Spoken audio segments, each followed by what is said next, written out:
Frères africains, afro-descendants, l'heure est grave. Si certains ne savent pas, après tout ce que vous allez entendre dans cette vidéo, euh, les autorités françaises vont nous traiter de, de pro-russes, vont nous traiter de propagandistes, vont nous traiter d'influenceurs pour la Russie. Défilez bien ma chaîne YouTube si c'est la première fois que vous me découvrez. Moi, je ne parle pas de politique ni de géopolitique. Je ne parle de rien de tout ça. Je parle d'agriculture, je parle de développement et je parle d'investissement en Afrique. Agriculteur moderne! Agriculteur moderne! Est-ce que la conférence vous a plu? Oui! Si elle vous a plu, applaudissez pour vous-même.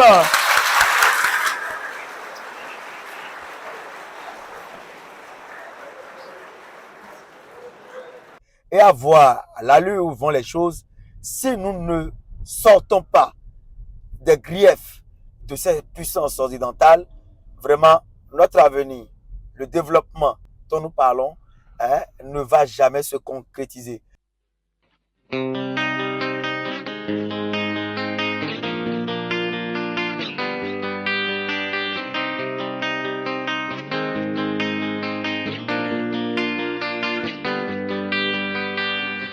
Les Africains ont beau avoir la volonté, la détermination, l'envie d'aller de l'avant, l'envie de se développer, sans les réformes, sans les vraies réformes, sans les réformes qui nous permettent de nous extraire des mains des puissances occidentales, sans les dénonciations des contrats de pillage, d'exploitation de l'homme par l'homme, nous ne pouvons jamais nous développer. Et vous devez regarder cette vidéo du début jusqu'à la fin et la partager massivement. Attention, disclaimer, je ne suis pas pro-russe, je ne suis pas un influenceur pour Poutine, je ne suis pas un activiste.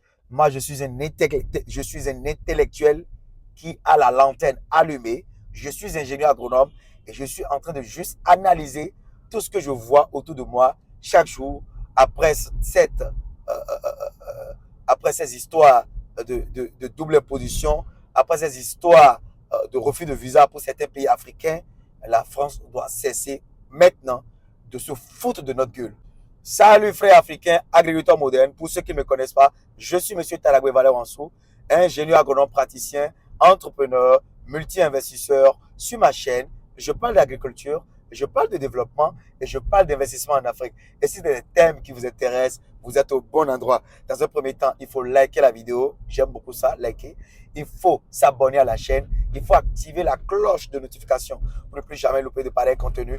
Et il faut partager la vidéo sur tous les réseaux sociaux pour faire grossir cette magnifique communauté d'agriculteurs modernes. Je tiens à vous dire que le projet Afro Impact City va démarrer, va redémarrer très incessamment.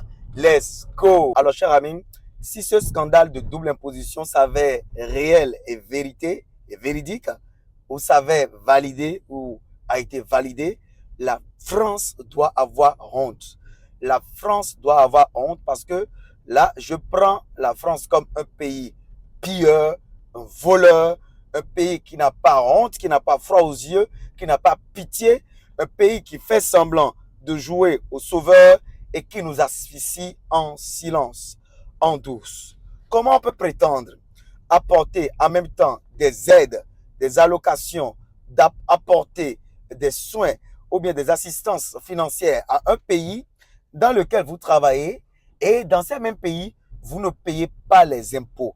Vos entreprises ne payent pas les impôts. Après, vous venez donner des leçons à ces entreprises africaines qu'elles sont paresseuses, qu'elles sont corrompues, qu'elles ne travaillent pas assez, qu'elles ne travaillent pas suffisamment. Je crois que les autorités italiennes qui avaient dénoncé les pratiques de la France en Afrique ont raison parce qu'on ne peut pas continuer à accepter ça. Un esclave qui n'est pas capable d'assurer sa révolte n'est pas digne, ne mérite pas que l'on s'apitoie sur son sort. Si nous, la jeunesse africaine aujourd'hui, nous ne dénonçons pas ces politiques budgétivores, destructrices, ces politiques de prédation vis-à-vis de l'Afrique, de néocolonialisme, nous ne pourrons jamais nous en sortir. Comment on me dit qu'une entreprise française exerce dans mon pays, par exemple le Bénin, et que cette entreprise ne reverse pas à l'État ce qui lui est dû. Cette entreprise n'est pas imposée, ne paye pas les impôts à l'État et au contraire, cette entreprise paye ses impôts dans son pays. Est-ce qu'un Béninois, un Malien, un Burkinabé, un Nigérien peut aller en France, créer son entreprise, gagner de l'argent et refuser de ne pas payer les impôts pour le gouvernement français? Est-ce que c'est possible? Maintenant, si c'est le cas et c'est possible en Afrique seulement, qu'est-ce qu'on doit faire pour que nos gouvernants n'aient plus peur de la France? Moi, je crois que la plupart de nos politiques et de nos présidents, de nos gouvernants, ne sont pas des traîtres. Je crois qu'ils ont peur de la France. Oui. Et la solution, c'est de mettre les garde-fous pour que nos présidents, nos gouvernants n'aient plus peur de la France.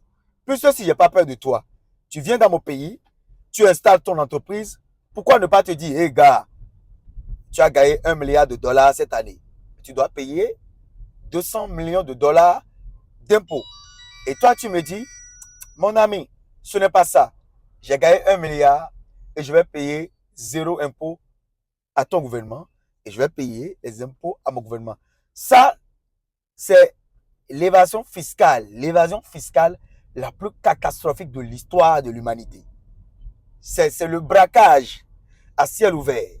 On vient, on nous prend nos ressources, on ne nous paye même pas au SMIC, parce que le SMIC en Europe, c'est quand même minimum 1000 euros. On ne nous paye même pas le SMIC, on nous paye des miettes et on ne paye pas les impôts. Il faut que la politique française comprenne aujourd'hui que nous sommes éveillés maintenant, que la jeunesse africaine est réveillée, que la jeunesse africaine ne va plus tolérer ces balivernes, ne va plus tolérer ces conneries. Non, non, non, c'est pas possible. C'est aucunement possible qu'on vienne gagner de l'argent dans notre pays et qu'on ne paye pas les impôts. Qui fait ça encore en 2023? Et c'est la France qui fait ça.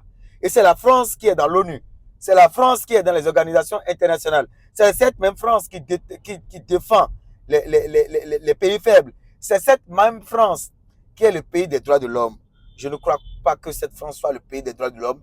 Je crois que cette France soit le pays des pilleurs, des voleurs, des menteurs, des criminels, des fouteurs de troubles. Ces criminels, ces suicidaires, vous êtes en train de sucer le pays, vous êtes en train de nous mater, vous êtes en train de nous tuer à petit feu.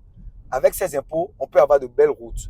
Avec ces impôts, on peut s'aménager des hôpitaux. Avec ces impôts, on peut avoir une vie décente. Comment vous gagnez des milliards dans nos pays et vous ne payez pas des impôts? Ça, c'est un. Secondo, j'ai appris, chers amis, frères africains, que la France ne va plus donner de visa au Burkinabé. Et c'est vrai. Ce matin, les chaînes de propagande françaises ont relayé longuement, largement l'information. Mais qu'est-ce que les Burkinabés ont à foutre de la France? Qu'est-ce que la France a jamais fait à un pays africain ici? À part nous coloniser, à part nous piller, à part nous voler. Et cette histoire, c'est une fausse histoire. Parce qu'aujourd'hui, si tu veux avoir ton visa, c'est l'espace Schengen. Tu peux demander ton visa dans un pays de l'Union européenne. Tu pourras te pavaner partout. Donc, c'est une décision de nul et de nul effet. J'ai aussi appris que, je ne vais même pas parler de ça sur les réseaux sociaux. Parce que si je parle de ça, ça va exploser les compteurs ici. Ça va exploser les compteurs. Ça va exploser les compteurs. Mais, les amis, honnêtement, nous sommes dans quel monde? On dit, la raison du plus fort est toujours la meilleure. Ça, c'est vrai. Mais aujourd'hui, nous, on ne peut plus accepter qu'on vienne nous voler, qu'on vienne nous piller, qu'on vienne nous maintenir dans la pauvreté.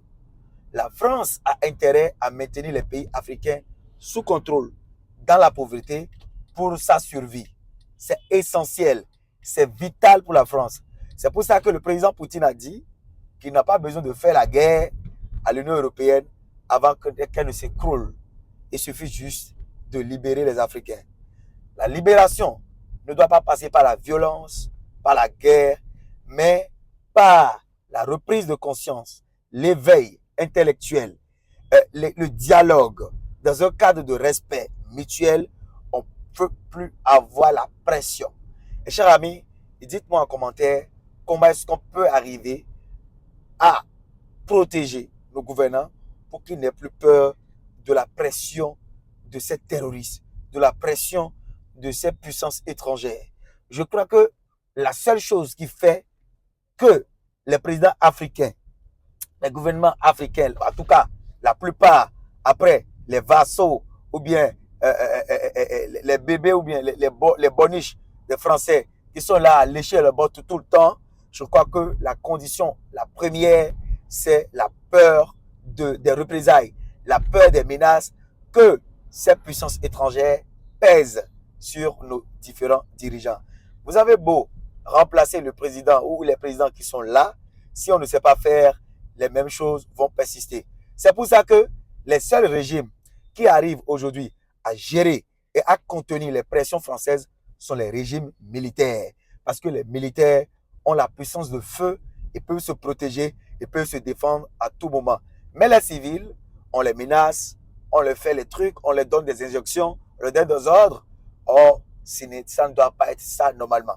Les amis, dites-moi en commentaire comment est-ce que nous pouvons procéder, parce que je vois les gens viennent dénoncer, je vois les gens venir dénoncer sur les réseaux sociaux. Non, la France a fait ci, la France a fait ça.